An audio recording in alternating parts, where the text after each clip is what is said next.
Taking a live look at Allegiant Stadium, where some of the NFL's best will take the field next weekend.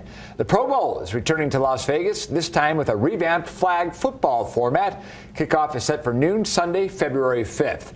And while the game itself is still more than a week away, the events around it start in just 2 days. Part of the festivities include the NFL helping to give back to kids in the Valley. And Fox 5's Danny Maston has details on the makeover to one local organization. The shovels and buckets are out as crews dig and tear up parts of the Boys and Girls Club of Southern Nevada. The NFL is coming to our clubhouse to do renovations and a volunteer project with us.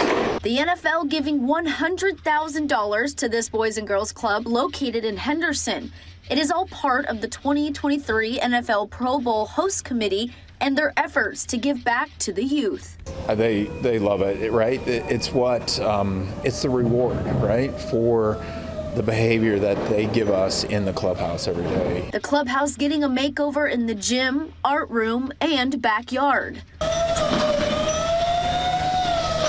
We're doing a mural outside commemorating the Pro Bowl and then building some gardens in the back as well. CEO for the Boys and Girls Club of Southern Nevada says having the Raiders in Vegas has given them many blessings. It's fortunate that we have this great stadium for this community to draw in these opportunities. Not only will the kids get to enjoy the upgrades to the club, they will also get to engage with the Pro Bowl players, attend the skills competition, and the Pro Bowl game. See things that they wouldn't necessarily see.